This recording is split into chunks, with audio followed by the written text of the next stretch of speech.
Well, good morning. It's great to see you all here this morning. I'm Peter Crane. I'm Dean of the School of Forestry and Environmental Studies here at Yale.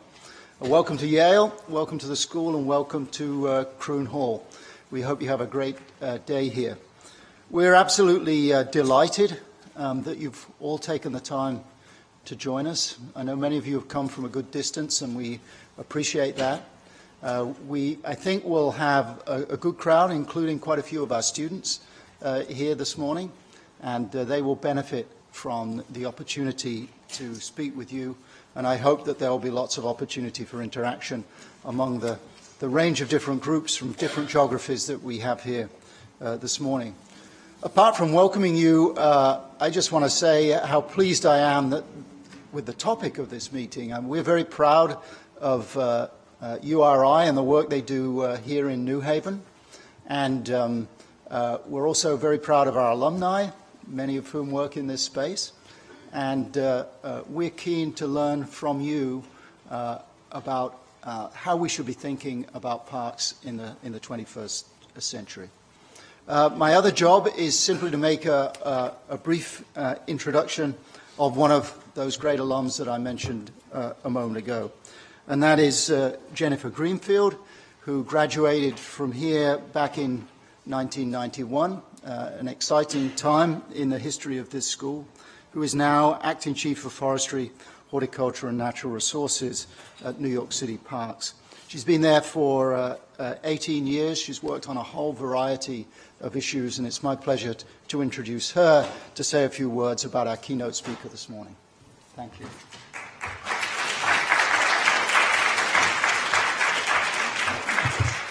Thank you, Dean Crane. It's really nice to be back in New Haven. I'm so glad to have the opportunity to introduce Mitchell J. Silver. As you know, Mitchell Silver is the commissioner of the New York City Department of Parks and Recreation, appointed by Mayor Bill de Blasio in 2014. He comes to parks with almost 30 years of experience in planning and is internationally recognized for his leadership in the planning profession and his contributions to contemporary planning issues. Most recently, he served as the Chief of Planning and Development Officer and Planning Director for Raleigh, North Carolina, and was the President of the American Planning Association. As President of the APA, he led an international effort to elevate the value and rebirth of planning in the 21st century. In 2012, the Urban Times named him one of the top international thought leaders of the built environment today. In 2014, he was inducted into the College of Fellows of the American Planning Association. As Parks Commissioner, Mitchell Silver oversees management, planning, and operations of nearly 30,000 acres of parkland, including parks, of course, playgrounds, beaches, marinas, pools, recreation centers, street trees, and wilderness areas. Two of the Commissioner's signature programs, Community Parks Initiative and Parks Without Borders, which I'm sure he's going to touch on today, so I don't want to give away too much, are really key to the planning of 21st century parks, integrating people and parks in cities. So please join me in welcoming Mitchell Silver, my boss, to the podium.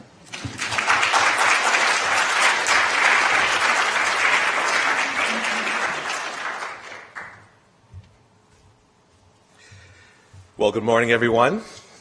It's certainly a pleasure to be here. Every time I hear the introduction, I get very intimidated by myself. That is, thank you again for that introduction. Love the profession, love what I'm doing, and I'm very delighted to be here this morning. I want to talk to you about the future of parks and public spaces. I know that's the topic of our conversation. As you probably know, I spent my entire life focusing on urban planning, but coming in here to this position, I knew that I had to explain how parks fits into its context. And I see parks and open space really as part of the overall public system. It is not parks that sit in isolation. They're connected to neighborhoods and people and other systems within our city, and wanted to make sure we put that in context. So I wanted to share that with you so I understood exactly how parks work. Now, I also wanted to share with you the impact of just New York City parks. One, as Jennifer said, is 30,000 acres, but if you see it, it includes so many other elements that really make our city go from buildings and tennis courts. It is a huge system that we have to manage that affects people's lives throughout our city in many, many different ways. But I do want to share with you very quickly the evolution from my perspective of the park system. If we go back to the 19th century, I think we all know when we hear overseas parks and gardens, the first parks were really gardens that people went out to relax and to contemplate and enjoy the outdoors. And this is primarily in Europe, and it did gravitate here toward the United States and influenced really the early generation of our parks. And then by the late to early 20th century, this new profession called landscape architecture emerged. And we now had a profession that shaped the land, meadows and paths and parks and gardens that now people can stroll through and enjoy it. It really influenced a generation of our parks, and that basically went on and still continues today about what people expect from their parks. But then we had what I call the Recreational Facilities Era from 1930 to 1965, aka the Robert Moses era. And now recreation jumped into the scene, and there are some people that still believe that the purpose of parks is just for recreation and haven't gravitated. In fact, I would say there are some departments in this country that's the Department of Recreation and Parks, and not Parks and Recreation. But this was a critical time with the density coming to the city. Robert Moses, the genius part of him when it came to parks, recognized that people needed those public spaces to live and enjoy in a growing city. There were hundreds of people who used to drown in the East River until Robert Moses started to build some of our public facilities. So here's one of the pools. This is High Bridge, another pool. But that recreation facility era basically came to a close around 1965. But then what was next? By the late 19th century, with the post-industrial situation in this country, for the first time, people started rediscovering land that they never had access to before. On the waterfront, industrial land that was damaged and bruised, as you all know, very often on the water's edge. And now people were rediscovering cities, and we were reclaiming this bruised and healed land to return back to the public. This is Riverside South, which is now one of our beautiful parks in New York. Here's another view of Riverside Park, and people now have the freedom now. You know, if a woman's dressed like that in New York City, you know that she's comfortable. I don't know what those people are doing on that willow tree, but people experience parks in all different ways. But this is the exciting thing. People are now reclaiming this environmental movement of taking back land that people never had access to before, and even an elevated railroad, where people could have a three-dimensional experience traveling through space on the High Line, that it is now different. So my question is, now that we're in the 21st century, what's next? Where do we go from here? How do we now transition from the Robert Moses era parks to the parks of the future? Now, in parks, we have just 4 key initiatives as we move forward. Because of time, I'm only going to touch on a couple, on equity, planning, and placemaking. But it's a very exciting time as we see this change in cities, and more people, large and small, are returning to these cities and have different expectations about public space, because density and open space go together.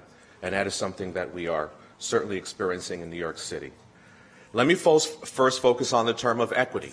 And when I mean equity, I mean the term fairness. Are we being fair about how we plan our parks, where we plan our parks, and how we're spending for our parks and caring for our parks? That became a big focus of this administration.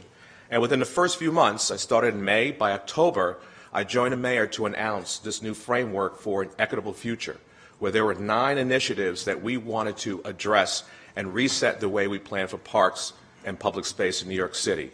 One of the marquee initiatives is called the Community Parks Initiative, which I'll talk about in a second. It is very highly successful, but this was our way of really starting to change the way we plan and care for parks in our city. So what is this Community Parks Initiative? Just to put things in context, New York City in the previous administration had spent close to $6 billion on capital improvements.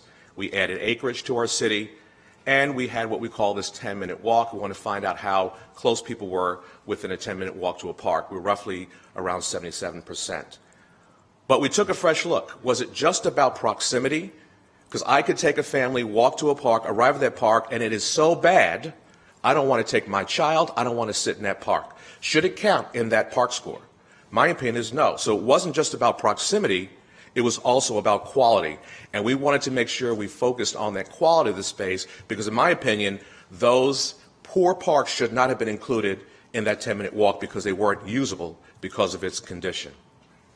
So we took an analysis to find out how many of our parks, of our 2,000 parks, received less than $250,000 of capital investment over 20 years. 2 decades. A lot of families, a lot of kids growing up without a quality park. When we did that, we found out that there were 215. 215 parks hiding in plain sight. Families and seniors and children that did not have a quality place to play, and we knew we had to do something. We couldn't afford to redo 215 parks. That would have been $1 billion. So we decided to take a very strategic approach, and we decided to focus on essentially 134. The mayor announced $285 million to basically recreate, and you'll see in a second, about 67 of those parks. 35 are underway, on budget, on time. They'll be completed by the end of 2017. Didn't just want to wait for those parks. We wanted to do a strategic intervention, and we did target improvements in 60 parks in 1 year, sports coating, fencing, and the impact has been amazing. The coaches are coming up to me almost in tears saying, you don't know what this means to these kids. And you can go online and see those improvements at our website. So these are some of the existing conditions. Isn't this lovely, wonderful? Wouldn't you want to play in this park? That included, by the way, in that 10-minute walk. That was included in the 10-minute walk. Would you take your child there? This one I love. Look at that bench. It's a nice hangout, cell phone, have a conversation. Seriously? If this is the living rooms of our city, this is pretty sad, and we knew we had to intervene. So we wanted to take a whole new design precedent for new parks, looking at water elements, texture, color. All of our transformed parks are drawing from some of these elements. We have incredible designers in our team, just what paint can do to really enliven some of the spaces. We want to make sure green infrastructure is also part of the equation to soften the spaces, make sure people have places to sit and have places to look at when they're sitting, and bench placement becomes vitally critical. And for us, multi-generational is key. We have an aging population. We wanted to make sure that all of our parks would address multiple generations, families, seniors, kids, and that now is part of our whole new approach. We had a very robust public engagement. We, believe it or not, had public meetings in the afternoon. We got maybe 10 people. I was shocked. We moved them to the evening. No surprise, we got well over 100 with the children present, and we had designers help the children plan and design some of their spaces. On each one of these, we had a breakdown that informed the design, and so without getting into daily, we did each one of these. So here's one of our spaces at Thomas Boyland. Again, another wonderful hardscape space for skateboarders, but not for people, all of them. And now we came up with a concept plan based on the input, and now this is into procurement stage, more softer spaces, sitting areas, and we were able to really start to transform some of these spaces for multiple generations more green. This will be completed by, again, end of 2017. Another project, Grandview Playground in Staten Island, same situation. Again, this is what we expect people to enjoy their childhood and outdoors. This concept, we were able to, once again, soften the space, have walking, by the way, synthetic turf and walking tracks for some reason are just very, very popular. You can use them 12 months out of the year. And this is now the design of that hard space. This too will be completed by December of 2017. In the end, this initiative will transform 65.5 acres of parkland, touch 24 neighborhoods, and truly give another 220,000 residents a real access to a park within a 10-minute walk, not the fictitious one that was in there before. And so we're very delighted about this Parks Initiative, but we've had to have a data-driven approach. In the past, we had something called a community needs assessment. In my opinion, it was a community wants assessment, because how did we miss those 200 parks? Now we're truly addressing some of the needs, and this will impact many, many New Yorkers, those who have not seen investment in their parks in 2 decades. So we're very excited. Then coming to parks, staff had asked me, what do you mean planning and placemaking? But the residents in New York are so excited when I do this portion of the presentation. They understand initially not what placemaking meant, but now that they understand it, they are totally on board. I'm going to skip over this one for the sake of time. What do I mean by placemaking? It is about the experience of the place, creating memorable places that if you think about some of the most exciting places you've created your memories, studies have shown it's in outdoor places. And so we're not just park planners or landscape architects or designers. We want to be experience builders. that we can create those experiences for present and future generations and create memories, that they would have good memories of some of those spaces. So we're shifting gears, focusing more on the experience. In fact, the national parks are hiring consultants because they recognize the younger generations aren't going to national parks, and they're trying to figure out how do we create experience for the next generation to enjoy some of our outdoor spaces. And the reason why I say this is that this is something I've been doing for about 10 years. I plan by generation, understand their expectations. And there's always 6 generations living at any given time. And the reason why I put this up, because of those different generations, they have different values, needs, and aspirations for a park, for a city, and for a neighborhood. So when we do our outreach, I want to look in the room to make sure we are capturing the different generations because they have different expectations for what they want in a space. It's not one size fits all. And we have to be sensitive to that. If I have a meeting and it's only the older generation, we have to do more outreach to figure out how do we get the younger generation to weigh in. Older generations do public meetings, younger generations don't. So we're using more outreach tools on the web, all social media, to reach the younger generation. So in New York, our XYZ population, basically 48 and below, represent 62.7% of the population. We want to make sure, and we plan for the future generation, not just those who are here or those who are at the public meeting. We have to do a better job to make sure we plan for the experience. And if I had to summarize, previous generations were consumers of goods, but the new generations are consumers of experiences, and that's why they're moving to cities. They get an experience, whether it's a city or a town centers, so we have to be very sensitive and plan our parks to really capture the experience for the next generation. Why else would a bunch of young people sit on a ledge looking at traffic because the experience that they're getting on a High Line? This is a very popular destination. They're just sitting and watching cars go by, but it's the experience of the place which draws them to this location. Or here, not far from the High Line, people are sitting in the middle of a street, cordoned off by plants, but they're getting an incredible experience on this beautiful public plaza because of the experience. And we have to think about that as we plan and design. And of course, the ultimate 3D experience on the High Line, once again, is the experience that people are responding to. So understanding this, there's a new initiative that was just launched yesterday with a lot of excitement called Parks Without Borders. We want to pay attention to most parks end at the fence line. We want to take it out further to the curb line, to across the street, because parks do not sit in isolation. It's a living room, but your living room have hallways and connects to other parts of the house or the apartment. And so we want to plan very differently for the surrounding context and edges and entrances and sidewalks. And so we're very excited about this new initiative called Parks Without Borders. This is, for some reason, somebody thinks a child can jump 6 feet high and traverse a fence. They can't. And so we're looking to see how we can address some of our play spaces. This park does not need a 12-foot chain link fence. There are other ways that you can adapt it. Here's another one where we actually put a tree around trees. For some reason, we think the trees are going to run away at night. So if you cage them in, you can keep them safe. And there's a little opening right there to get in, that you have to actually bend down to get into. When I told the residents they can take down that fence, they were shocked. They said, "Are you serious?" They wanted to create a garden in that space, lower the fence height, and have a space that they can truly enjoy. Here's another one. This is on Rufus King Park in Queens. Look at that dog. He's just begging. I want to get to the green space. I don't know why we have that fence. Could you imagine getting clear access to this park? If you just punch it in, more and more people will be able, rather than walking 5 or 10 minutes to get into the park, to go in there and to enjoy their public space. So the Parks Without Borders initiative is our proposal that we're re-examining the edges, entrances, and adjacent park spaces, that we want to rethink it. Where can we provide more access and punch it through? Where can we redo the edges and incorporate the sidewalk into the park should go out to the curb line. With bioswales and green infrastructure, we're working with Department of Environmental Protection, to re-envision the entire sidewalk. That's part of the park. Our charter says the park includes the park and the sidewalk adjacent to the park. You couldn't tell from this.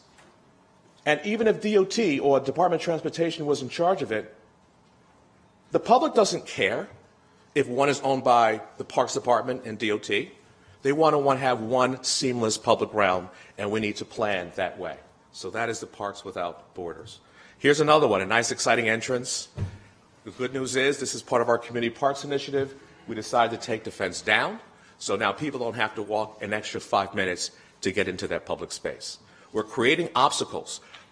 Open space should be open. Isn't that simple? Open space should be open, but for some reason, open space far too often is closed. As I stated before, we're working with the Department of Environmental Protection. Almost all of our new initiatives have some type of stormwater capture, green infrastructure, as we start to plan for the future, so it has multiple benefits. This is another example of a park. When I worked in North Carolina, we were redoing the whole design of this park. Before, the park designers just looked interior.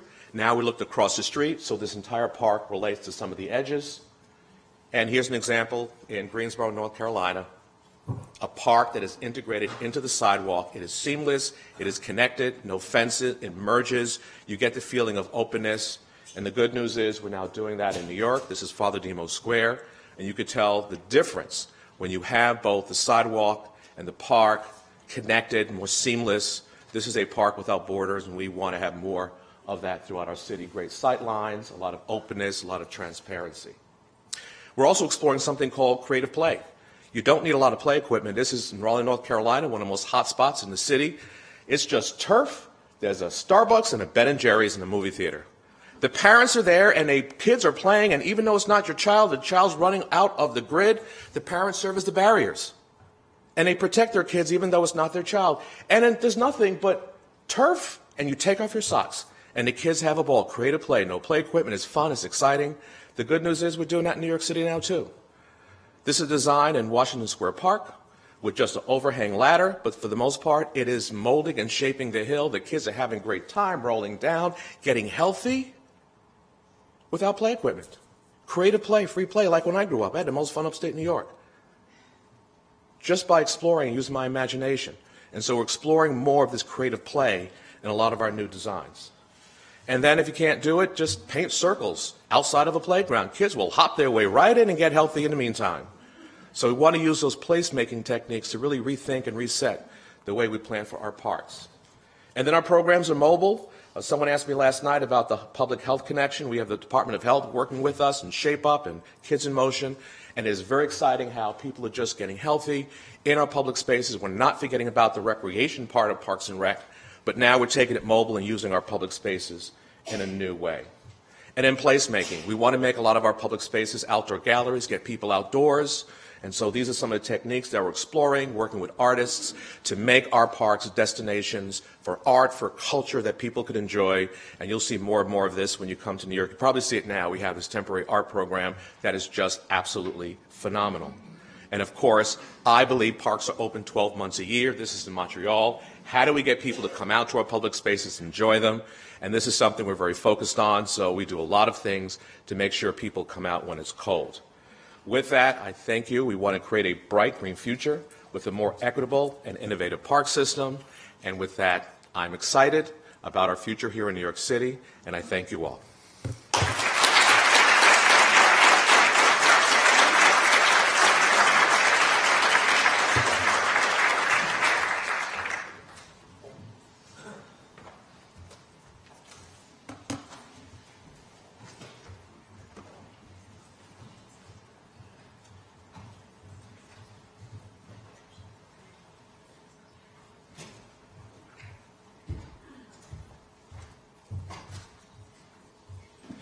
Well, thank you, Commissioner Silver. That was a very inspirational keynote and a perfect setup for the next panel, or the first panel, where we're actually going to talk about the role of parks and parks in expanding and shrinking cities. I think Commissioner Silver really touched on many of the points that we want to raise in the next panel, which is what are the role of parks and how can parks evolve over time? I was particularly taken by the idea of different generations thinking about parks as goods versus services. And that's something that I think this panel is going to touch on, is how can we envision parks and their role to the community over time and for many different members of the community. So I'd like to start off by introducing our first panelist today. We're going to start off with Stuart Pickett. Stuart Pickett is a distinguished senior scientist at the Cary Institute of Ecosystem Study. He is a world-renowned expert on the ecology of plants, urban systems, landscapes. He directs the Baltimore Ecosystem Study, the long-term ecological research program, and he also co-directs the Urban Sustainability Research Coordination Network. Stuart, please.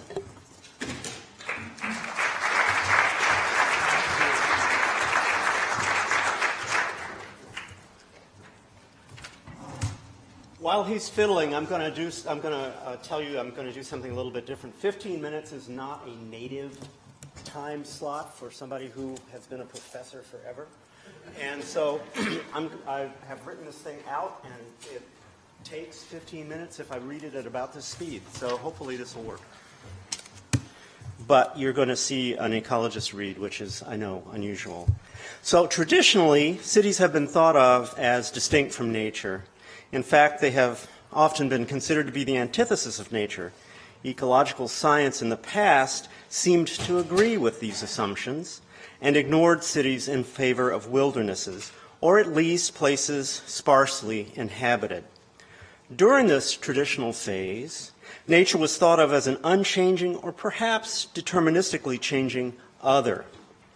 Into this world of a separate, lasting nature was inserted the American philosophy of urban parks. And I think you're going to see some resonance kind of from a theoretical ecological perspective with the wonderful practicality and philosophy that Commissioner Silver mentioned.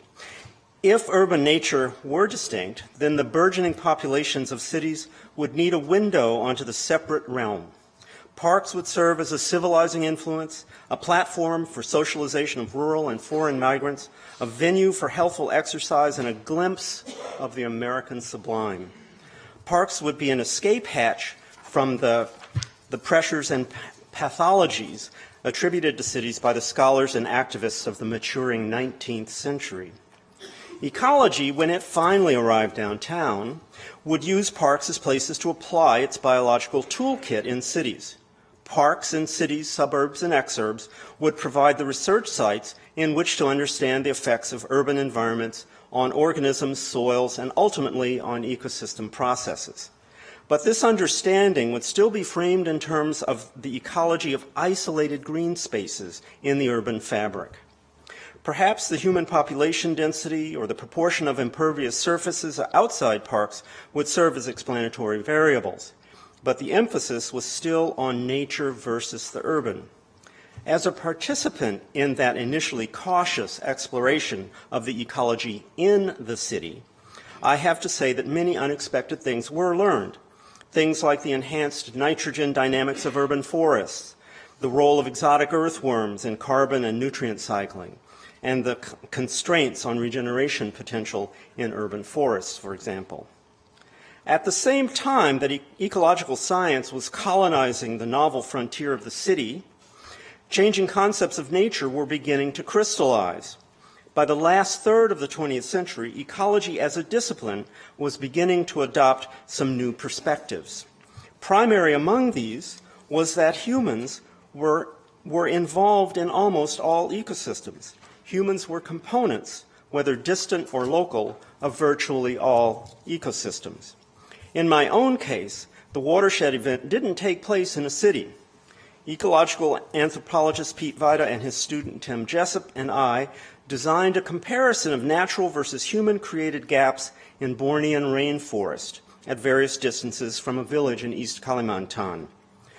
Their field work revealed that all canopy gaps combined natural processes and human actions. If the middle of Borneo failed to provide natural treefall gaps, perhaps there were few places that might boast purely natural environments. The science of ecology began to discover increasingly more cases of humans as components of ecosystems. That has become an expected norm.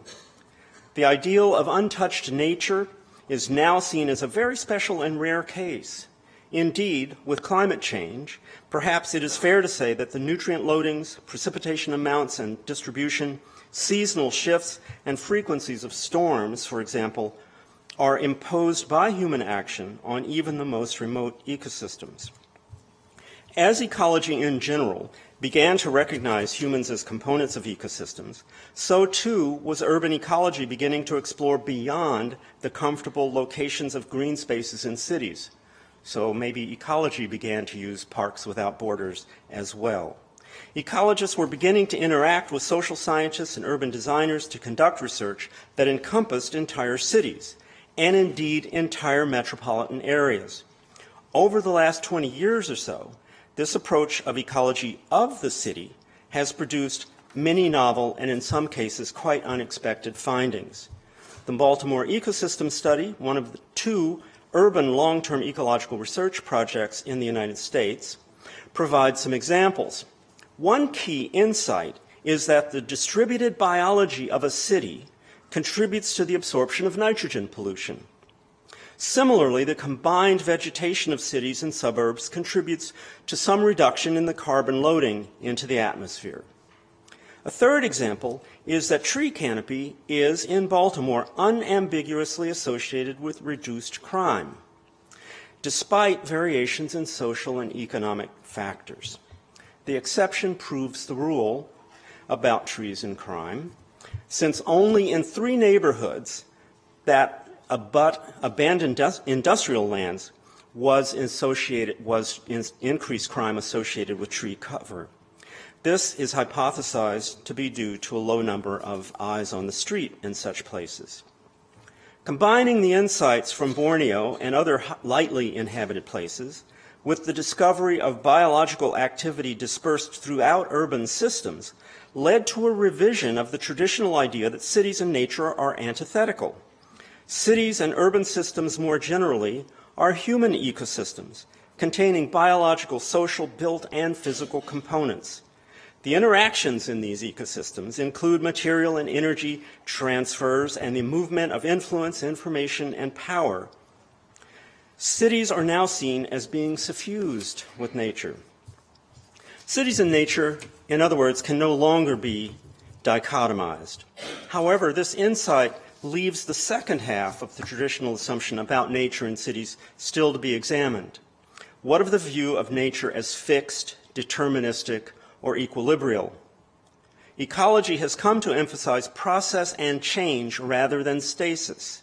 Dynamics of plant succession, natural and human disturbances, and even changing climate leave natural systems or natural components of urban systems in periodic or constant flux. Nature is not a fixed thing. A watershed event in my own understanding of this idea emerged from my work at the Hutchison Memorial Forest in central New Jersey. This old-growth mixed oak forest was set aside for conservation in 1956, and no, I didn't do that, using the philosophy of untouched, undisturbed nature. But over the next 5 decades, unexpected changes took place. The arrival of exotic species such as Norway maple, wine raspberry, and stiltgrass, the explosion of white-tailed deer, and the absence, since 1711, of Native American set ground fires have all contributed to the decline of oak dominance in what was once considered a stable oak forest. Many of these changes result from the cultural and physical connections of the forest to the adjoining landscape, a forest without borders. The shift from farms to suburbs, the demise of deer hunting, and the planting of exotic species in yards, and so on.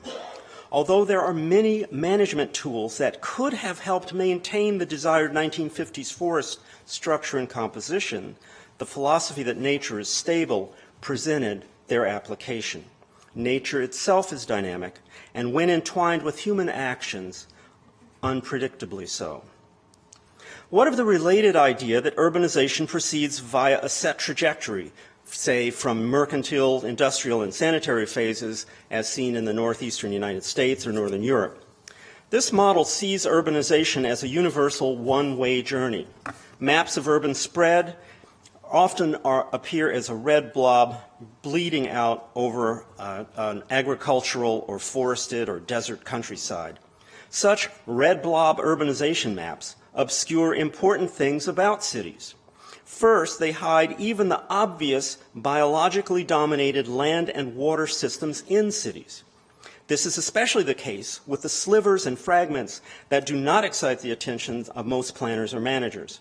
Yet these small places have contributions to make to biodiversity, water absorption, nutrient retention, microclimatic amelioration, and psychological well-being.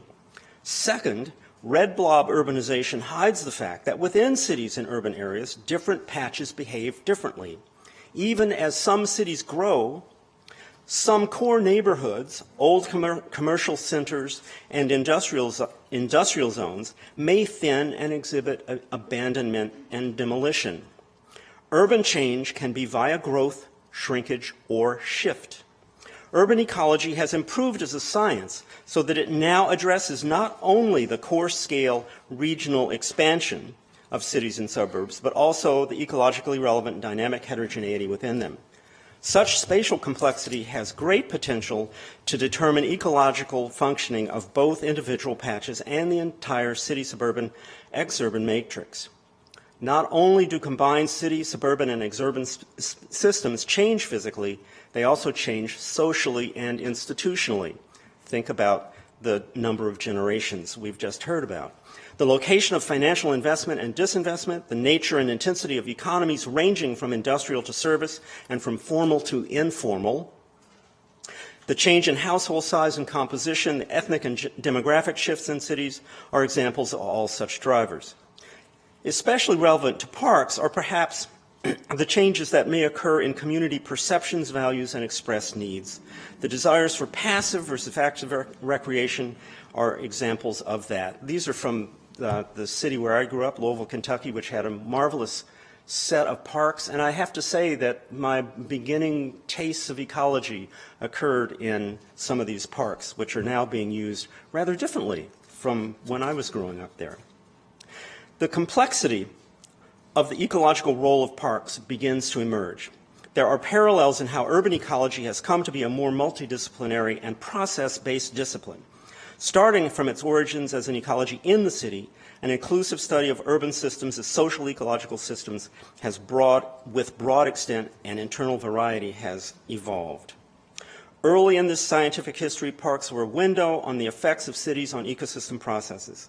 Looking at study plots in parks over the long term has confirmed that parks themselves are dynamic due to succession, natural disturbance, human use, shifting management strategies, and financial and human resource available. Parks are clearly a dynamic element in the urban and social fabric. They are, to be sure, an element that hosts and amplifies the ecological work that cities and suburbs can do. It is perhaps no fluke that one of the seeds that led to the establishment of the Baltimore Ecosystem Study was the interaction of Hixon Professor Emeritus Bill Birch with Dr. Ralph Jones, the late director of the Baltimore City of Recreation and Parks. Yes, Baltimore has it backwards. Simulated by Birch's community-enhancing forestry projects in Nepal. The parks were key to beginning this work in Baltimore of putting ecology in the city in a more broad context. Well, now, can all of this entwined history of ecology and parks be tamed with some principles? The first few principles are the antidotes to the, say, 19th century philosophies of cities. First of all, cities are not distinct from nature. This is one of the basic tenets of contemporary urban ecology. Cities are hybrids of social, natural, and physical systems. Nature is not always stable or even stabilizing, nor is it unchanging. In fact, natural systems and the natural components of cities are highly dynamic, exhibiting probabilistic, non-linear trajectories of change. The capacity to adapt is a key part of natural change, but in urban areas, management is an important ingredient of adaptation. Parks are just one entryway into nature in cities. A lot of the nature in cities remains hidden, even in parks. Buried streams, nature in slivers on parcel boundaries, abandoned lots and brownfields, biodiversity represented by shy, nocturnal, or small organisms are all part of the nature of cities. Of course, large parks are an important feature of the ecological wealth of urban systems, but they are part of a larger network of nature in urban spaces. Now, there's some principles that emerge from the improved understanding of ecology in cities. Parks change. Parks may have been designed to suit the needs and philosophy of a particular time period. But sometimes parks exhibit changes that were anticipated by their designers and sometimes not. Sometimes the management has been a forgotten need in subsequent generations. Cities change too. Demography, culture, whether across the street or across town from the parks. And park designs and programs, as we have seen in our keynote address, really need to follow this larger urban change. And the biggest idea, perhaps, is that parks are a process. I stole this from one of our conversations as the panel prepared for this. I think I stole it from Cary and Seto. But it's really, this is a useful phrase to me because as an urban ecologist, the thing that I have come to study is cities and urban areas as a process. So let's put parks in parallel to that, and maybe the cross-fertilization can help both urban ecology and the function and utility and persistence of our urban parks. Thank you.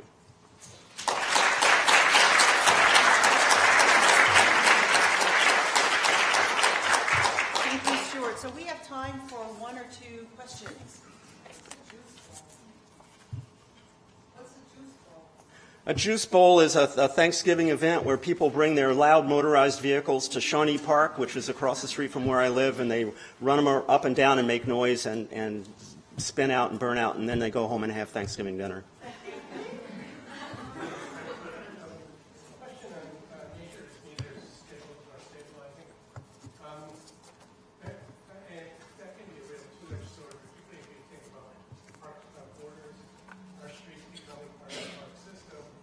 One of the big concerns we have these days is dealing with trees and utilities, and the fact that trees are not necessarily stable.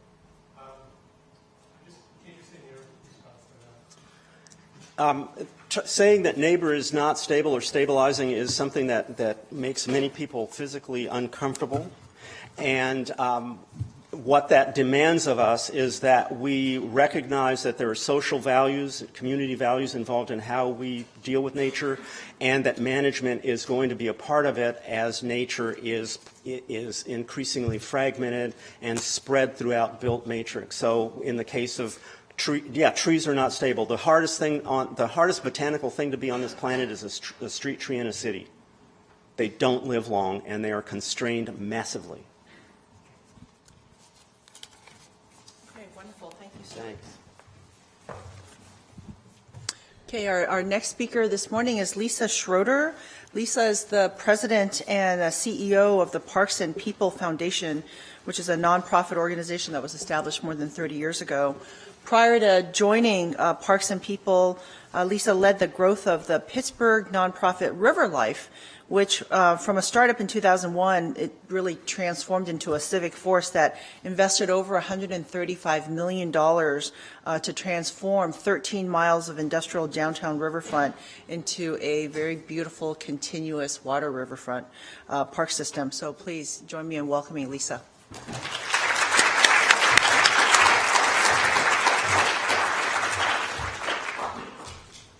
Okay. What's that? And which do I use for switching? Okay. This one. Okay. Good morning. I'm really, really pleased to be here, and particularly because, as Stuart said, Parks and People has had a partnership with the School of Forestry here at Yale for 30 years, which netted the Urban Research Internship Program and the Baltimore Ecosystem Study. I can't think of a longer partnership, and it informs absolutely everything that we do at Parks and People. The Parks and People Foundation is an organization that was founded to assist the city of Baltimore in creating a greener, healthier, more beautiful city. And Baltimore is a place where there's a particularly strong legacy around the original layout of parks by Frederick Law Olmsted, which is a beautiful series of historic parks, but also open space that follows the topography of the watersheds. Where once our mission was described as supplementing the resources of the city's Department of Parks and Recreation to provide programs and beautify parks, we now describe the heart of what we do as the pursuit of environmental justice in the form of access to healthy, green, accessible, and beautiful beautiful park space for all Baltimoreans. Why this evolution? Because in those 30 years, if you look at this map, you see in red the 30,000 abandoned and vacant properties, roughly half and half vacant lots and abandoned houses, that are sometimes referred to as the kidneys of Baltimore. These are the neighborhoods of East and West Baltimore, formerly redlined areas where loss of employment and white flight evolved over the years into an epic of concentrated vacancy, drug trade, crime, and poverty. These are the neighborhoods that David Simon, who has been a friend and a generous donor to Parks and People, shone a stark spotlight on with his documentary book, The Corner, and his fictional TV series, Homicide and The Wire. This is the beautiful new campus for Parks and People, located in West Baltimore, the new home base for programs for children and youth on 9 acres of land that was truncated from Druid Hill Park in the 60s by a 6-lane roadway. One part of the campus is this restored house that belonged to the supervisor of parks, the parks commissioner, so that gives you some sense of history and the esteem of parks and management. This is our campus on April 27th, a live shot broadcast of the riot police lined up with shields and tear gas across the street from the Mondawmin Transit Center, where high school students began the looting and rioting that ultimately erupted into full unrest and sent a shock around the country. About 15 years ago, Parks and People developed a central theme to serve as a framework for our work that we call One Park, visioning Baltimore not as a city with parks, but a city within one park continuum. This, by the way, is similar and parallel to the way we viewed Pittsburgh's degraded riverfronts as the connective tissue between the grid of the city and the resource waters of the 3 rivers.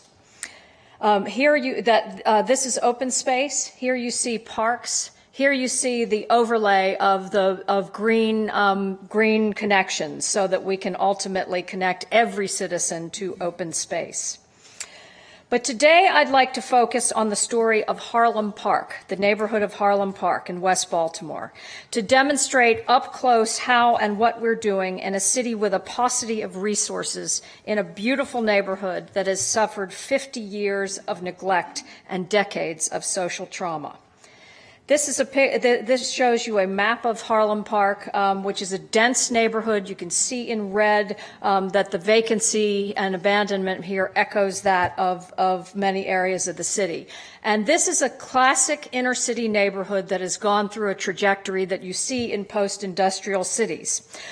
Beginning with establishment by shipping merchants as estates, becoming during and after the Civil War a place of real estate speculation, construction of 3- and 4-story townhouses, Italianate in style, and many of which are very beautiful. In the 40s and 50s, the neighborhood experienced a trauma with a transportation project that was a highway suppressed that is truncated on both ends and serves then as a fissure in the neighborhood, and we call it the highway to nowhere. In the 1940s, also, African-American families began to move into the neighborhood in order to take advantage of post-war jobs. And at the same time, there was evolution of white families out to evolving suburbs. In the 1950s, the first urban renewal project in Baltimore, and the only one in the country to focus on rehabilitation, was in Harlem Park. An interesting personal footnote. When I was a baby, my father was a young reporter at the Baltimore Sun. He wrote a series of articles about this urban renewal project that became a book, a finalist for the Pulitzer Prize, called The Human Side of Urban Renewal. So you never know.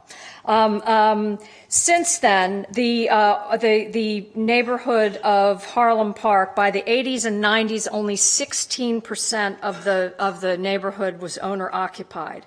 More than 99% of people living in the neighborhood were African American.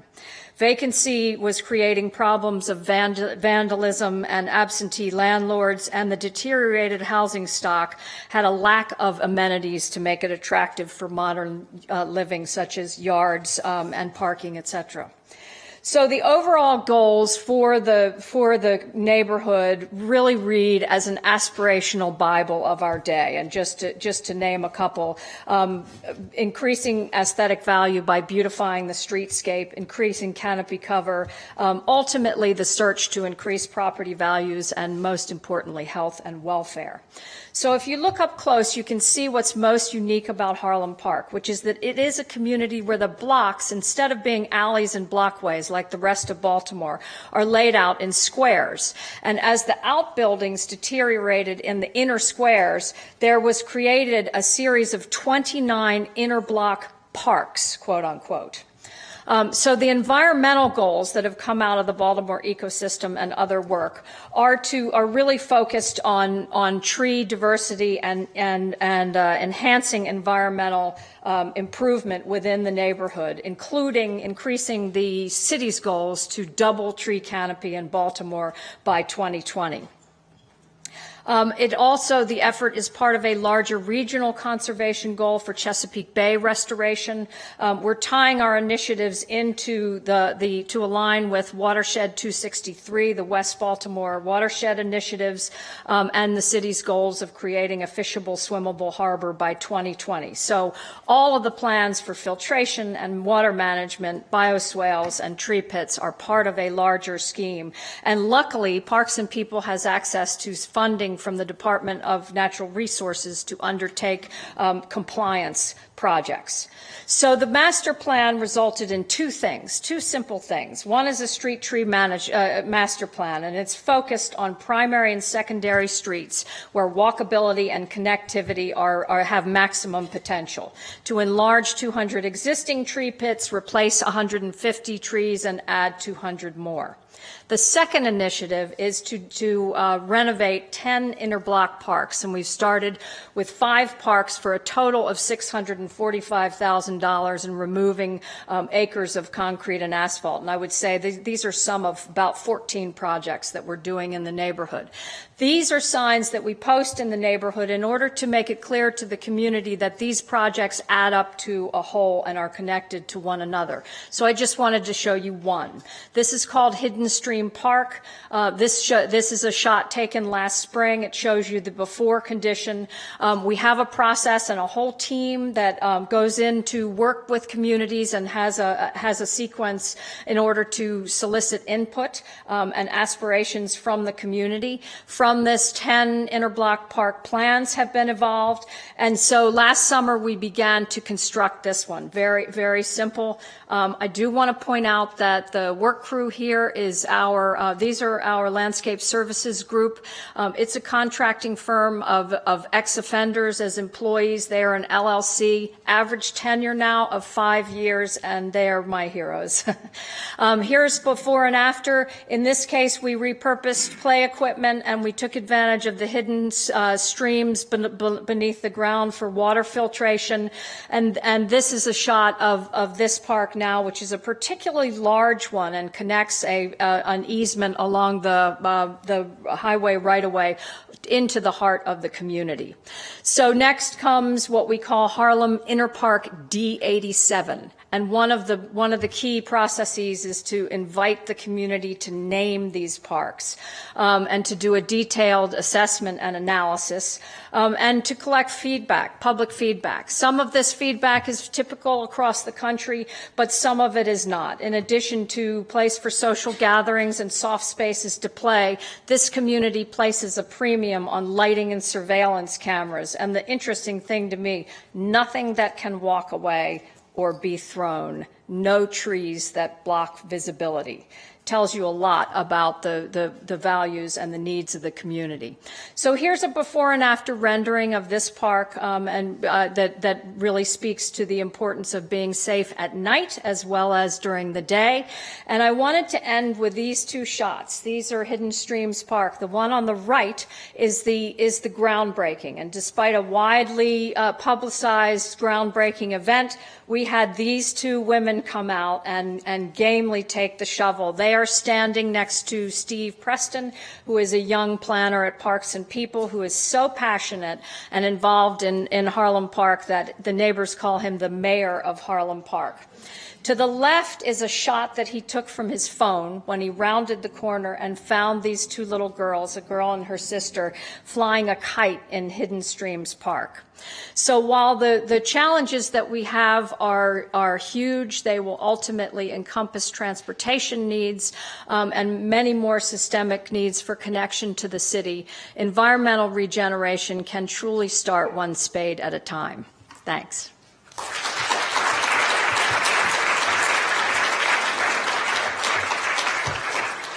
We have microphones, so if you have a question, please wait for the microphone. So we have time for one or two questions.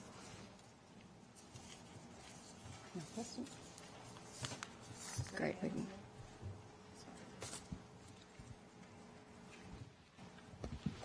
thought I saw it. There's one. Hi there. Hi. Just wonderful to see the work you're doing. And I'm interested in the kind of the structure of your organization and its relationship to the parks. You're a nonprofit, they're a municipal government. How does that relationship work? Yeah, great question, and it's been evolutionary.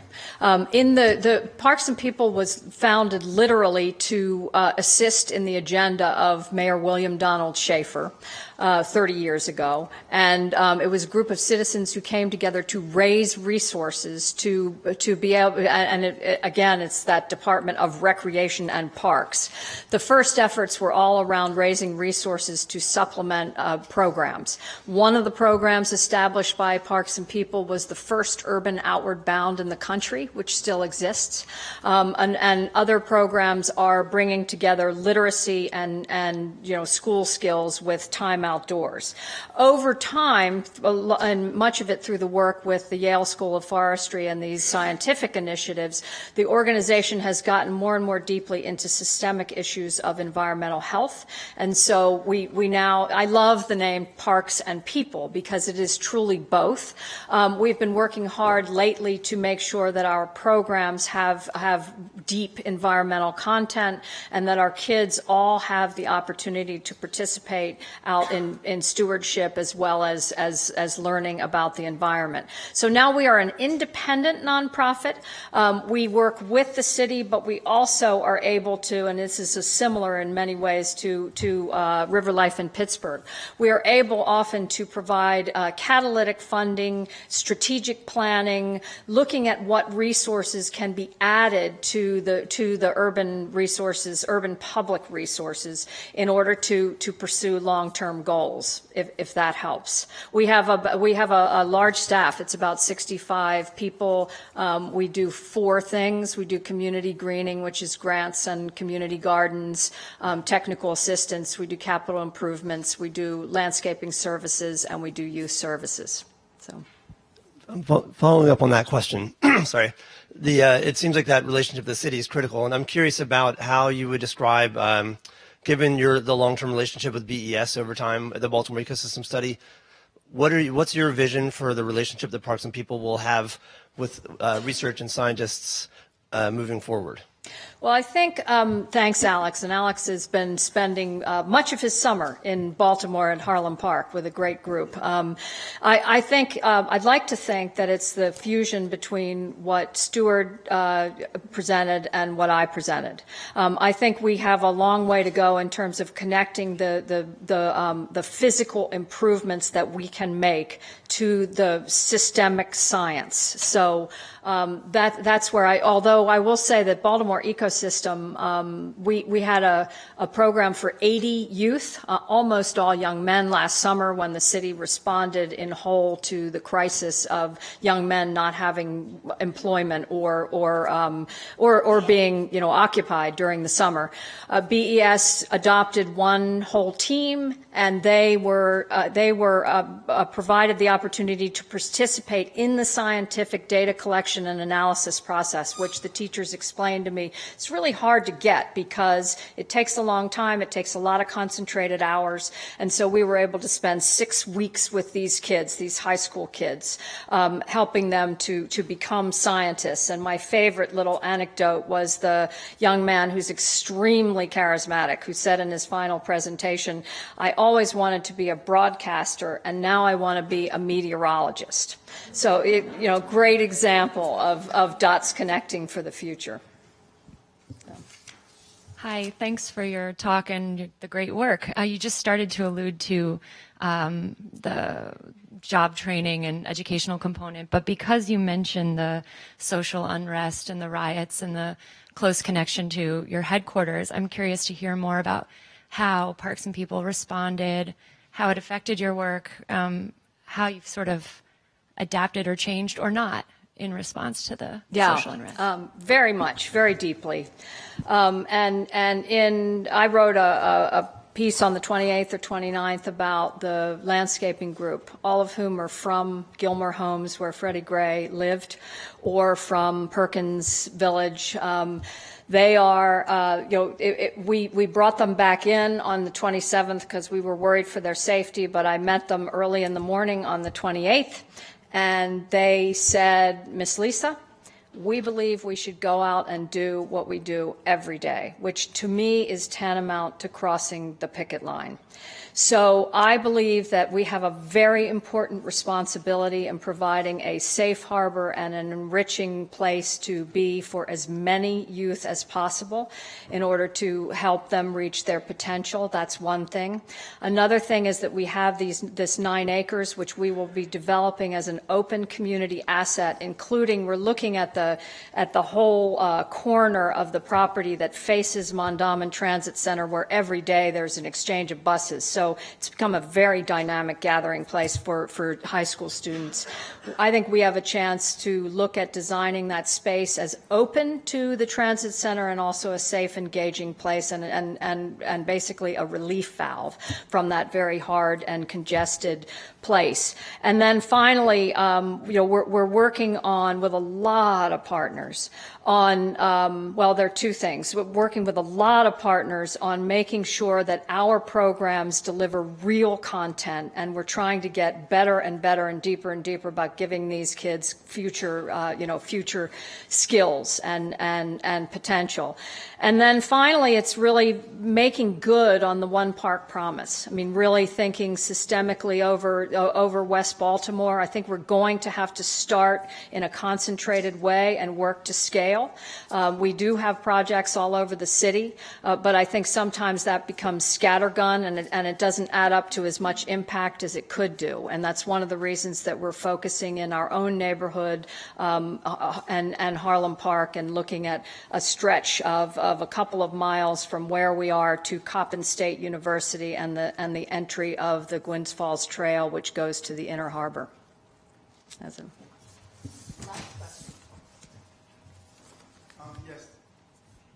Hi. I work with City Parks, and I get to work with CUNY interns, which are college interns, and then we see a lot of young students come through also to the citywide nursery. Which do you find more rewarding, impacting the younger kids or working with the college kids? Which do you think is most beneficial? Boy, that's a great question.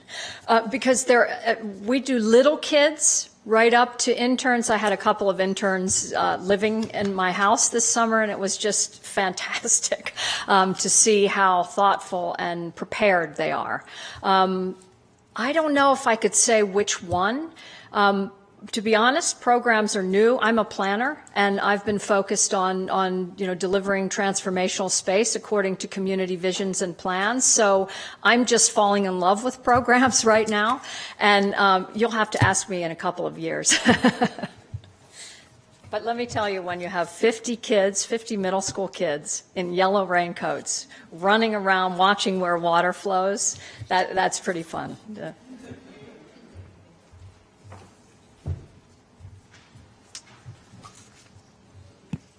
Okay, our third speaker for this morning's panel is Rebecca Salminen Witt.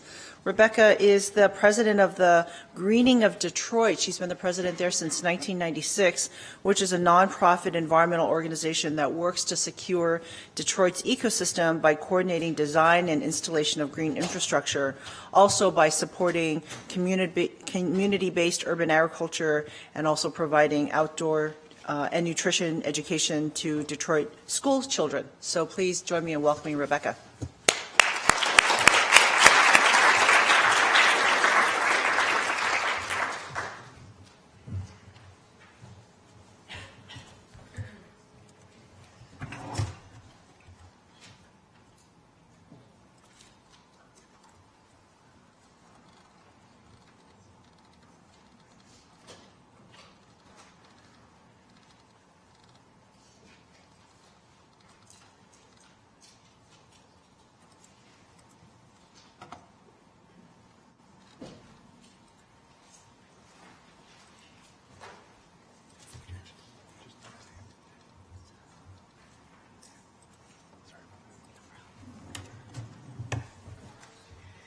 Good morning. Thought it would be useful to start at the beginning of the presentation rather than the end.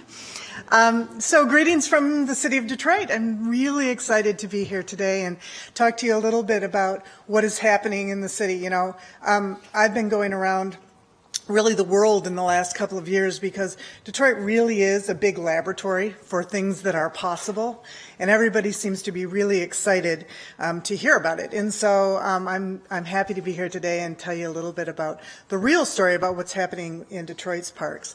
So our organization is designed to help sustain the ecosystem of the city of Detroit. We really make sure that our programming is specifically designed to respond to real and present need in the community. So having heard, I'm sure, a little bit about the city of Detroit, you probably recognize that that means that we need to be focused and fluid at all time because the need in the city is great and it is changing consistently. And so our programs as well are designed to grow with the need, but also to change with the need. And the need in the city of Detroit is one that is very fluid. So folks need a variety of things at any given time. We struggle to make sure that as many of those needs can be filled in an ecosystem-friendly way as possible. Our program, we started out as an urban forestry organization in 1989. Really designed to help secure the urban forest in the city of Detroit. We had lost about 500,000 trees in about 50 years due to a variety of things, Dutch elm disease being one thing, but also a loss of budget and consistent urbanization pressure on the forest. As the need changed, though, and as we got better at providing reforestation services, we had the opportunity to add other areas of focus. We added urban agriculture because the city of Detroit suffers from a real food security issue. And you'll hear a little bit more in a minute about our escalating opportunities in terms of vacant space. And so we figured that vacant space could be used to grow food, and we were consistently asked by the community to help them build gardens. We were folks who knew about growing things, we had tools, we knew about soil science, so why couldn't we help with urban agriculture? So for a long time, we would help build gardens kind of on the lowdown. We would say, you know, sure, we'll help you build that garden, but we got to fit a tree in here somewhere. Would you like an orchard? Could we do a street tree on the edge? Eventually, in about 2000, 2003, we changed our mission to go from tree planting to just planting. So now we say from peas to trees, if it's green, we will help you grow it.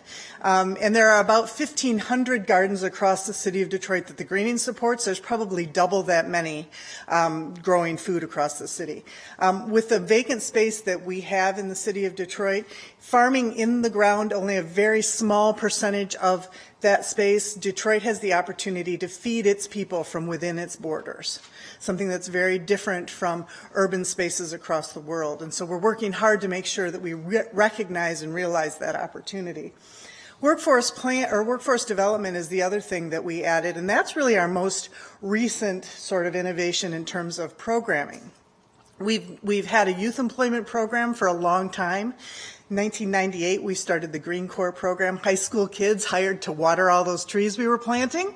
But what we found was that their parents consistently came to us when they were bringing their kids to tryouts and said, why can't we do this work? That's something that we feel like we could do. Again, in response to need in the city, Detroit has a significant unemployment problem. The work that we do is work that is approachable. It's great first rung on the ladder to employment type of work. So we started a workforce development program. Across the country, programs like these tend to have placement rates at around 37%. Frankly, that wasn't good enough for me. And I felt like if we were going to have adult workforce development, we were asking people to devote a period of weeks or months to our program in the hopes that it would change their lives at the end. And we needed to be way more certain than 37% that their lives would indeed be changed at the end. In fact, that there would be a job at the end of that rainbow. I'm pleased to say that that program started in 2010. 5 years later, we have an 89% placement rate. And our last 3 cohorts have been 100% placed by graduation date. So we're really making a big dent in that number. A little bit about Detroit. So here's the city founded in 1701, French origins. We have an international border along the Detroit River with Canada. Right now, we've got roughly 25% of our peak population, somewhere between 615 and 675,000 people are living in the city of Detroit. In the 50s, 2.2 million. Detroit was designed as a place with luxurious spaces, even at its peak population. So we always have had single-family homes with big yards. We've never had the density of Manhattan or Boston or, a lot of those sorts of places. Parks are closing and reopening all the time because as people leave and now are coming back to the city, we see a great shift in the population. The condition of the city. So these are real pictures from fairly recently. Detroit is 138 square miles, roughly 1/3 of which at this point is vacant. To give you an idea, that's somewhere north of 100,000 vacant lots and expanding all the time. We have a demolition and deconstruction program in the city of Detroit for derelict homes and buildings, which has been described as a ferocious pace. We're taking down between 4,000 and 6,000 buildings every year, which is, of course, causing our vacant space to expand. The picture on the bottom is actual parkland, and it's an example of what happens to parks which were once where people were and are now where people are not. And it gives us a real opportunity to rethink how our parkland and open space works together to serve our population. One of the real keys as we think about parkland is to think about maintaining flexibility so that that parkland and that open space can work together to create ecosystem services that will benefit the city and its residents in the long term. These things are assets that can work together to create a healthier Detroit population. And frankly, there's a large measure of education that needs to go with that, because when folks see this kind of thing in their neighborhood, when they're living next to that instead of a neighbor or a well-kept and mowed park like they're used to seeing, they don't immediately think of that as an asset. That doesn't strike them immediately as a good thing.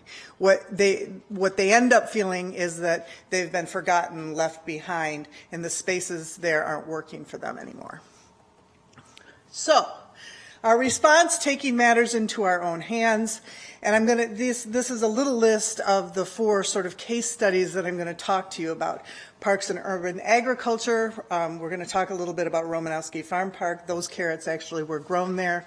And I can tell you, the look on those kids' faces when they saw a carrot come out of the ground for the very first time was sort of like, because, carrots come from grocery stores or corner stores, but they certainly don't come, straight out of the ground. And so that was I love that picture because it was a really great moment, and seeing those kids' reaction to that very simple thing was a really kind of fortifying moment for the programs, because it really sort of reinforced to all the folks who work so hard on this stuff all the time why we do it. Parks and engagement, that could be called parks and people, frankly. So parks have become in Detroit a real rallying point for community engagement overall.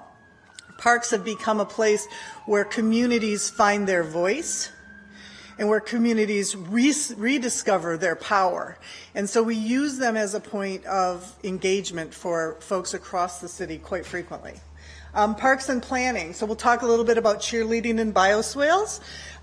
You wouldn't think those things went together, and in fact, there's one really great example of a time they didn't go together so well, but they've learned to coexist.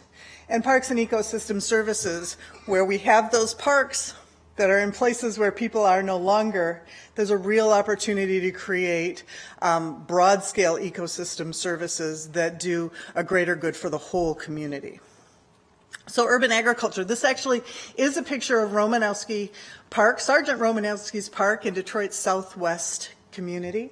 The reason we came to work here originally was because, again, we were asked, we were responding to real and present need in that community.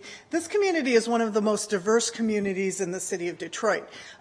It was originally settled back in the, late 1700s, early 1800s by Polish immigrants. It now has the remnants of that original Polish community still live there. It also has African Americans, Native Americans, Arab Americans, and Hispanics, all in that same community. They really don't, at one point, they really didn't have much to do with each other. This was a 29-acre park. It was vacant except for 3 painted sewer tubes and a swing set with no swings on it. We invited all the children from that community, there were 1,000 of them, along with their parents to come to a Dream in Design party. We asked them what they might like to see there, and they liked every suggestion that we had. The great thing was that with 29 acres, we could institute most of those things. One of the things that they wanted was a place to garden. And what we found is that this garden became a place for that community, that very diverse community, to get together and understand each other better, to understand their own culture, to plant things that were culturally significant to each of their cultures and harvest together. It became a real part of that community in an area where that community could react to one another in a way that was much healthier and much more sustaining. This project was started in 2003. The city came aboard to help do the rest of the recreational things around it. You know, we had this idea if we put a working farm in the middle of a recreation space that people would kind of come to the idea of urban agriculture by osmosis, and that really worked. The great thing about having the city for a partner on that is that those children who envisioned slides when they were little were still little when the slides were put in. Engagement. So this picture actually is from a park right in the middle of downtown. It's called Lafayette Greens. It's another agriculture-focused park, but we use it for multi-dimensional use.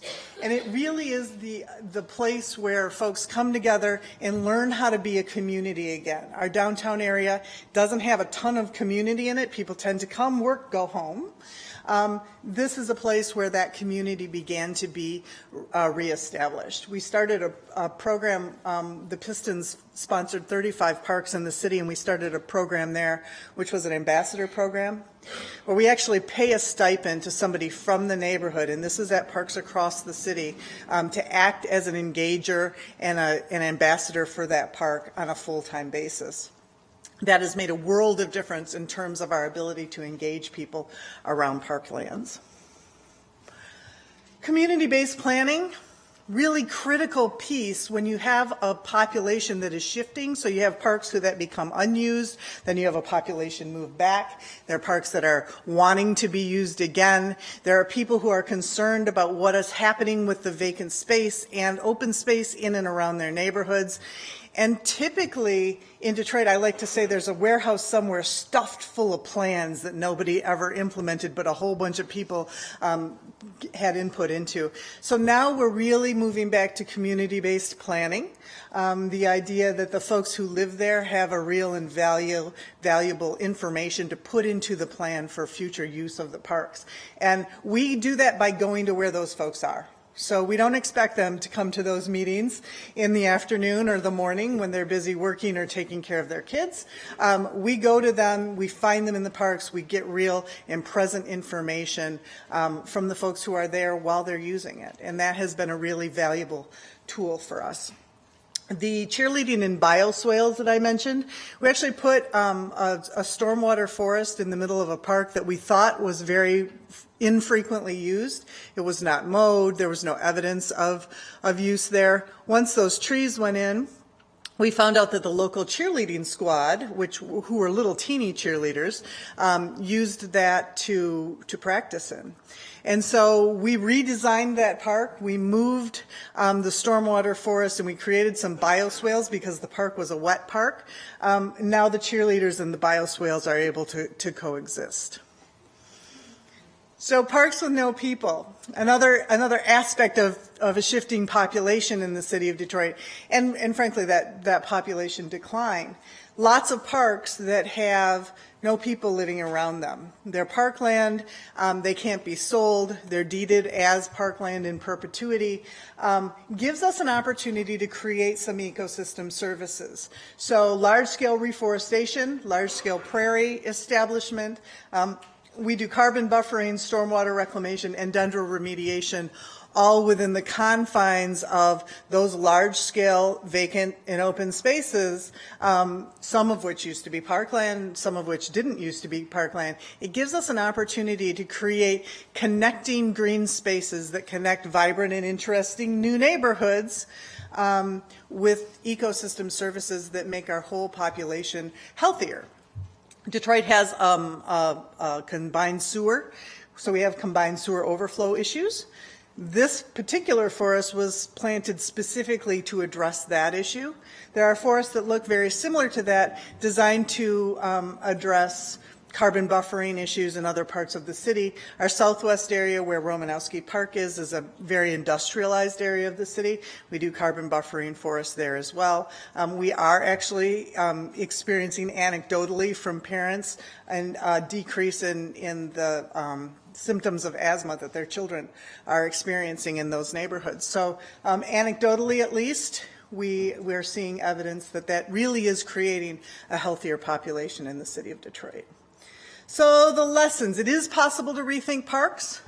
It is possible to find new and interesting uses to be put into park lands that were once thought of as static places. Multi-use parks have been very successful in Detroit. It's possible to serve a multitude of desires with a single space. Preserve while you can. So this is, what looks like blight to people now will look like money later. And we've seen that in our urban agriculture community in particular, where folks build and take care of a space without ownership for a long period. Suddenly, it looks really attractive and valuable, and someone buys it out from underneath them. So if you want space for green space, it's important to protect it while you can. Engaging in community-based open space planning was a really important part for our organization because it helped that community voice remain present in our planning, but also gain power throughout the city. And watch out for teeny cheerleaders.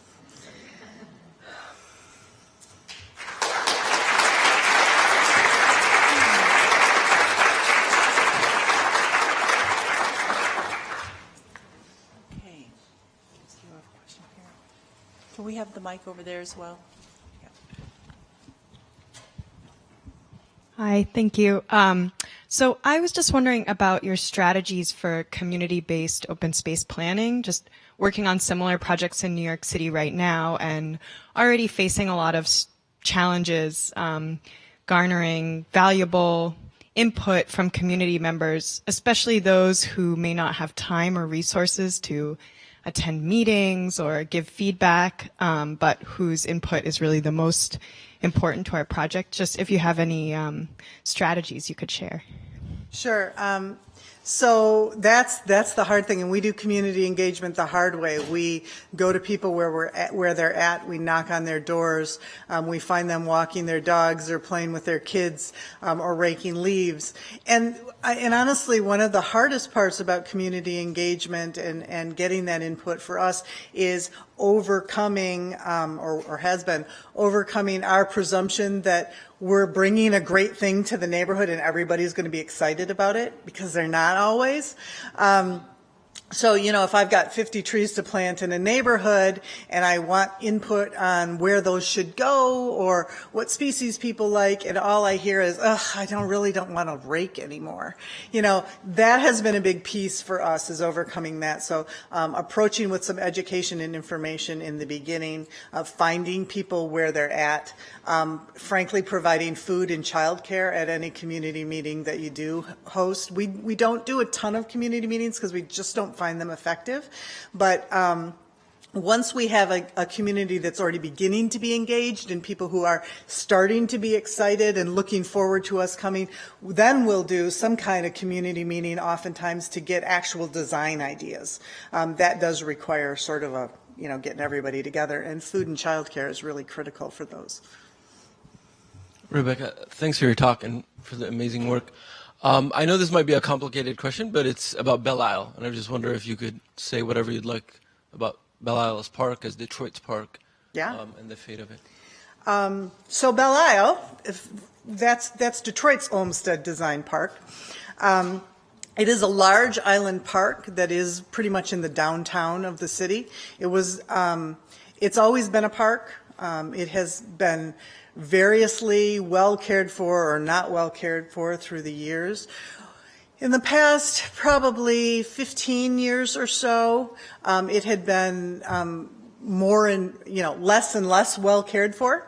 It really coinciding not with a lack of interest in the park, but a lack of funding on the part of the city.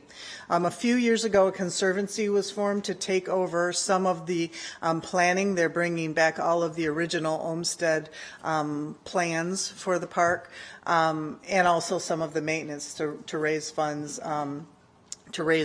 Independently. 2 years ago, the state executed a long-term lease with the city for the park, and so now it's a state park, and the state park enforcement and park maintenance folks are on the island all the time. That has been difficult for the community. The community in the city of Detroit kind of viewed that particular piece of it as a state takeover of the park. Been lots of state takeovers in our city in recent years, and so that has created some hard feelings. The park usership has changed a lot because there are state police on the park. The island, probably 10 years ago, maybe even 5 years ago, was really a place where lots of kids would go on a Saturday night. There'd be loud music. That did make another population of the city very uncomfortable. And so there's kind of this sort of push and pull between what is good for the park and what is good for the people. And we're still working our way through that. Hi, thank you. This is probably true for a lot of the parks, a lot of the cities that are trying to do this, but given your agricultural ambitions, probably Detroit especially, how have you dealt with soil pollution, especially things like lead around, busy roadways and with all the tear downs of old houses and things like that? Yeah. There is, obviously every city deals with soil contamination. We typically find lead and arsenic, which is naturally occurring in the soil in Michigan. In various places, we have much more significant contamination as well. Two-part answer to that. One, we do have a dendro remediation program that the Greening runs, which is ameliorating soil-borne contamination by tree planting projects. Actually, they look a lot like this. That doesn't happen to be one, but that's what they look like when they go in. And that's happening in about probably 25 acres across the city right now. The problem with that project is that it's really only effective for certain kinds of contaminants. There's still some contaminated sites that you really have to dig and carry. The other problem is that people will give you money to install those things, but not really for the 20 years worth of maintenance that it requires to make sure that they work. Our answer to that has been our workforce development program. So we can get money to field a workforce development program, and as part of their on-the-job training, they learn how to maintain those things. The other part of the project is more, or the question is more aimed at agriculture. We do significant testing. In fact, we use the same testing protocol for both the dendro sites and for our urban agriculture sites. So we test everything that, frankly, everything that we're going to garden on, but also everything that anybody brings to us. The great thing about having so much vacant space in the city of Detroit is that if someone brings us a soil sample for a piece of land that they want to garden and it's too contaminated to support food, they can just usually move down the block and find another space that's okay to grow on. We also, though, in some areas where someone's, really dedicated to a certain piece of property. This happens a lot with churchyards. Folks want to have community garden in their churchyards, but it's contaminated for whatever reason. We'll do raised beds there. So we put in a little blocker and do raised beds, and then you're not actually farming in the native soil. How much coordination is there between the work you do and economic development? Do you plan it explicitly, or it just happen by happenstance? And are there any process to make sure that the work you do is in line with the revitalization of Detroit? So the answer to that is evolving. For a long time, I used to say that the greening of Detroit got its work done by flying low and fast, meaning that, we did the work and we worked as best as we could with our city and the Economic Development Corporation that works within, but we didn't let those folks stop the progress. These days, we have a new administration in the city of Detroit. There's much more, not only desire for control of the processes, but also accountability to the process, which makes us, work a little bit harder to make sure that these things are happening in concert with the plans for the city. So particularly with the agriculture work, the dendro remediation work, and somewhat the workforce development work, because there is an entrepreneurial component of that work, we try very hard to make sure that those things are in line with economic development plans for the city. So, and also our green infrastructure work. So, for instance, there's a new program called Motor City Match. It is that the name means that it's matching up building owners with new business opportunities and providing funding on both ends. So our part in that is to provide, as someone is renovating a building for a future small business owner, we provide green infrastructure at that same time. So if you're going to redo your parking lot, we help make sure that there's a bioswale there, or it's permeable pavement or whatever. So we try to make sure that those things are happening at the same time, because as the city rebuilds and as people are very interested in reclaiming buildings and spaces, we want to make sure that that's done in an environmentally responsible way to the best of our ability. And so we raise funds to make sure that that happens at the same time. Okay, final question, but you can still ask the panelists questions. Actually, this last question, I would invite all the panelists up on the stage. So final question. Thanks for a great talk. Please tell us how you were able to achieve such a high job placement for your trainees. Yeah, it is the centerpiece of our program. The entire program is built around placement. So the way we started that was to create an employer advisory council.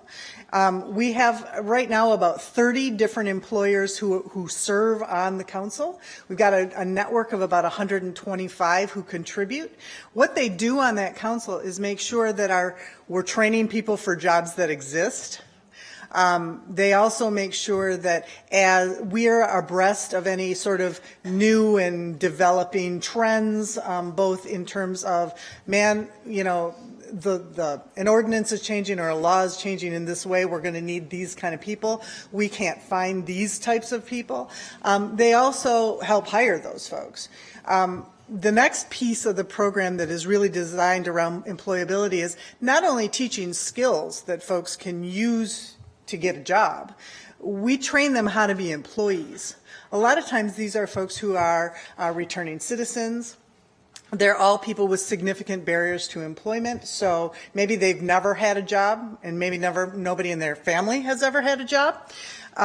So we train them what it means to be an employee, why you got to come to work every day, not just most of the days.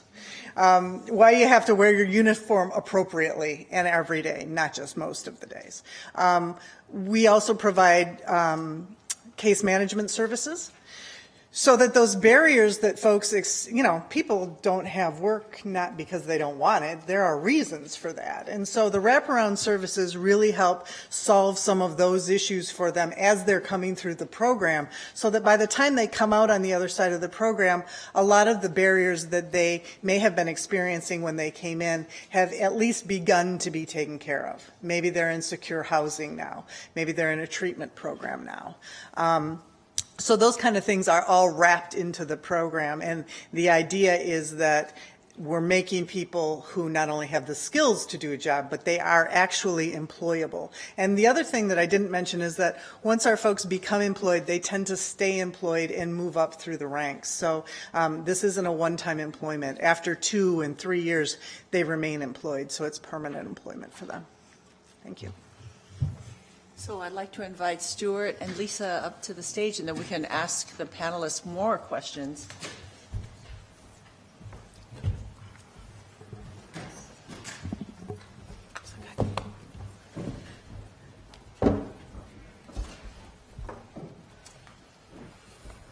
Okay, so before I open it up for questions again for the entire panelists, I wanted to just raise a couple of issues that we were thinking about in our call preparing for this panel, and that two of the 3 speakers today spoke about challenges in cities that are having really changing demographics and shrinking cities. And one of the things that we know over the next 20, 35 years is that the U.S. demographics is going to experience a dramatic shift in both the size of the population as well as the structure of the population.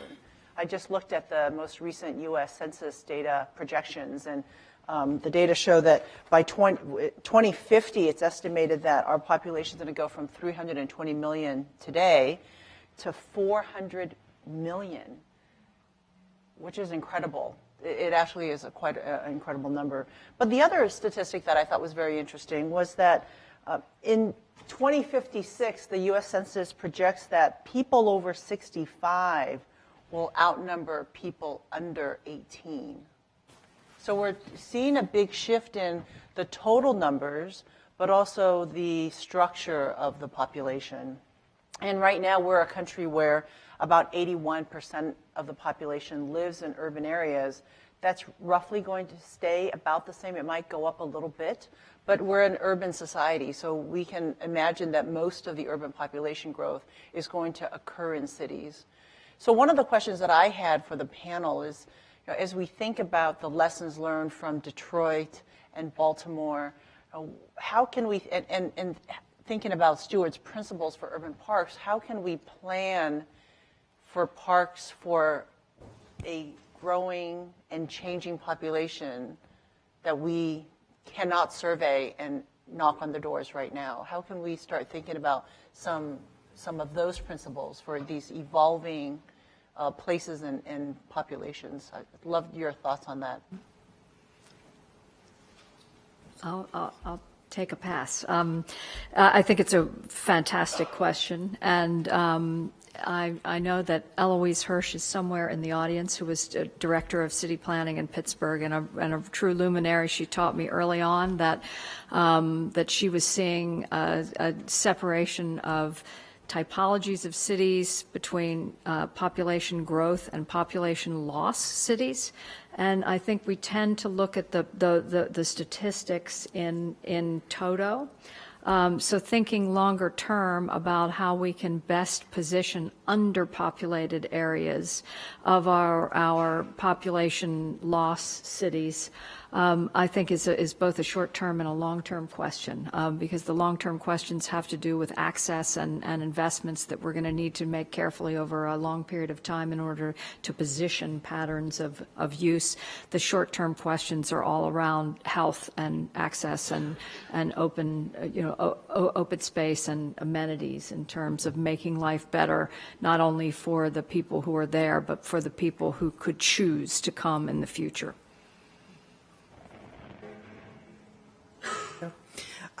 So, in thinking about that question, I really think it's important to underscore the necessity to remain fluid and flexible.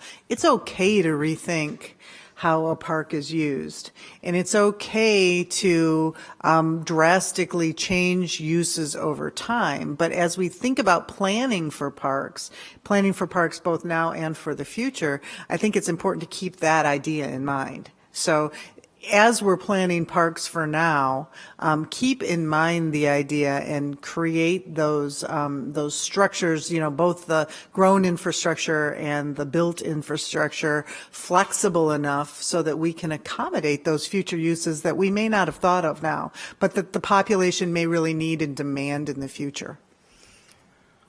One thing I think to maybe I'm adding to the question rather than answering it, but we're right now tending to think about our examples are from U.S.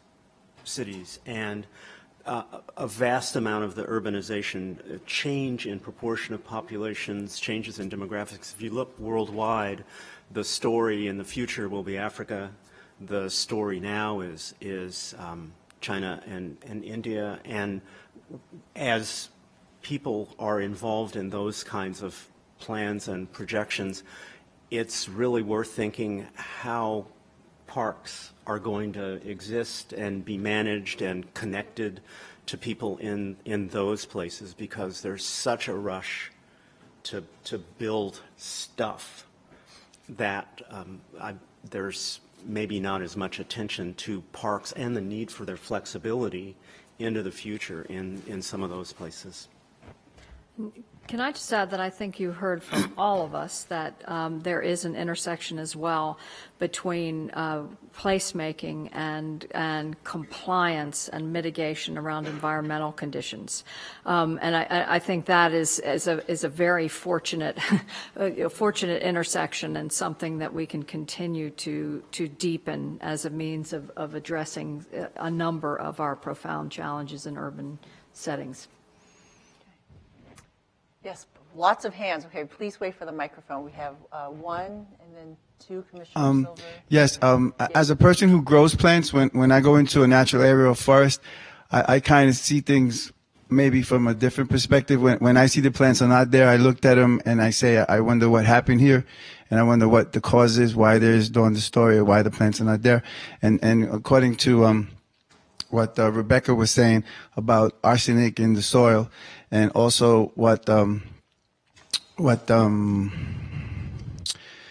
was said about the effects of humans on natural areas and the interaction, it makes me wonder, because when I did some research, I saw that they use arsenic in early agriculture to as an insecticide. So moving forward, to look at when there's arsenic in the soil, we really have to be careful as professionals moving forward what we're doing in those areas. Just to chime in a little bit, the field of, and being here with all the researchers at this wonderful institution makes me think the field of agriculture, biouptake of contaminants and contaminated soil is really understudied.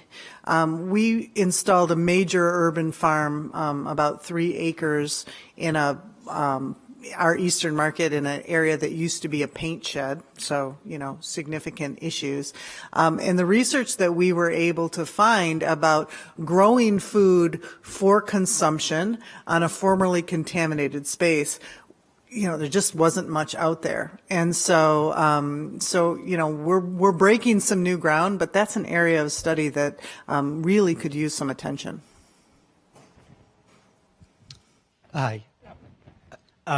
Question for you, Rebecca. So when you're retrofitting and you're restoring of parkland and spaces, open spaces around Detroit, and maybe you said this and I missed it, who's taking care of them? Once you've planted them, particularly bioswales, of course, that don't work unless you sort of clean out the channels, and pruning of trees, sort of standard park maintenance. Who's doing that if the city of Detroit's budget has decreased so much? Yeah, it's going to be hard for me not to go on a rant right now, but that would be us. That would be the greening, and the reason for that is because, once again, folks will pay you to build stuff. They don't pay you to maintain it. Our city doesn't have the funding to adequately maintain much, quite frankly. When I mentioned accountability on the part of this administration for the first time in many years, some maintenance is starting to roll into that sense of accountability, but we have recognized that if we are going to be on the leading edge of installing new technologies and making sure our city is as green as possible, we've got to commit to doing that maintenance in perpetuity. Honestly, that's one of the reasons we developed the workforce training program. Our programming is very intentionally worked or created to work holistically with each other, to support each other. The workforce training program, it's awesome that those folks are getting jobs and we're able to employ them. What's even more awesome from my standpoint is that we can maintain everything we need to maintain on the backs of that program, and they're learning valuable skills while they're doing the maintenance that needs to happen anyway. Now, this may sound ironic coming from the Parks Commissioner, but having a background in urban planning, and I recognize that parks, they're dedicated or they're preserved so they're not developed, but should the conversation be 21st century public space instead of parks? Because don't we limit ourselves by putting them in a box? It's been in the past containment of parks and public space when it should be more about integration, whether it's the urban forest, whether it's the tree canopy, whether it's street trees, and I can go on and on, green infrastructure. Talking about the changing demographics and what we're expecting, and as we're aging, people want places just not for physical health, but to mental health, to be alive. Do we do ourselves a disservice by just limiting ourselves to parks when it's really public space, or more importantly, living space? So I'm so glad you brought this up, because when I think about the word park, I think of the meaning of park in English and the word park in Chinese, which is 公园, and gong is public. It's people, it's public, and yuan is a garden, it's a space. And it's very much about public space. In English, it's a park, which has a very different history. So I completely agree. I think Stewart's going to respond to this as well. This is very exciting to me, because I think actually the lesson that we are learning from urban ecology is to take our urban systems as these complex, linked, open, and dynamic things. And I'm so impressed with the Parks and People idea of one park, for example. So going beyond the traditional way to think about green space, public space, it's really, we need to be designing and managing our cities as these systems of benefit and service and dynamism. Mm-hmm.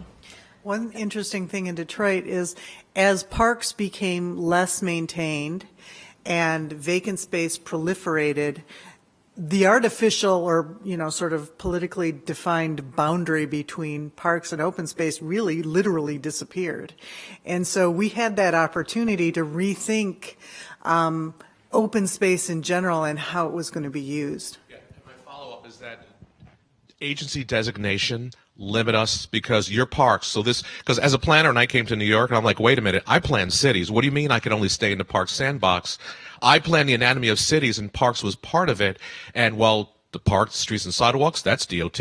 And bioswales and stormwater, that's DEP. And parks, that's you. And so it seems that we force ourselves into these boxed-in choices because the governance structures historically doesn't allow for the innovation and flexibility to really plan for the systems of cities, how all the systems are integrated to have a functioning city. So I don't know from any of your perspectives. Sorry for the follow-up, but I just felt that it's forcing us into boxes that just don't work anymore. We're actually going through this exactly in Baltimore right now. The City Council passed a unanimous resolution to establish a task force to create a master plan for parks, open space, and recreation. Consequently, our partners are the Department of Recreation and Parks and the Department of Planning and Office of Sustainability. And you're right, the warehousing of those functions makes it very hard. You know, we're really wrestling now because there are parks people and there are infrastructure people and there are green infrastructure people and ecology people. So I think this is the struggle right where we live. And one of the things that we would like to add to the equation, not that this is particularly unique, but the Chesapeake Conservancy developed a very nice technology for mapping access to parks and open space from anywhere. And so we're going to try to amplify that technology so that we can think from the eyes and the physical space of every citizen in Baltimore. And I'm hoping that that's one way to shift a paradigm of not looking at this from the space equation, but also from the human access equation. So we're basically out of time, but we're going to squeeze in one last quick question. Okay, this is a long question, but so or maybe it ends up being more of a comment. But first of all, thank you all very much for these fantastic talks and for sharing your experiences. When the planning committee was brainstorming, thinking about this session, which ended up being called having the focus of expanding and contracting cities, it was one notion in there was the idea of spatial distribution and connectivity versus fragmentation. And I think all of you have addressed that at some level in your talk. So, Lisa, I know earlier you worked on a kind of a linear type of feature in Pittsburgh, and then you're now working on a much more fragmented, although abundant kind of spatial distribution. And Steward, the work that you do, I think a lot of the in, of, and for is really also ultimately about a question of scale and location and connectivity. And then, Rebecca, you almost in Detroit have this almost clean slate where you can imagine almost any kind of spatial distribution and level of connectivity. I just want, I wanted to forefront that either by your response or just by drawing attention to that and the theme that's existed in all the things that you've talked about. So we're out of time, but that sounds like a great launching point for conversation during coffee. But please join me in thanking the panelists for a great talk.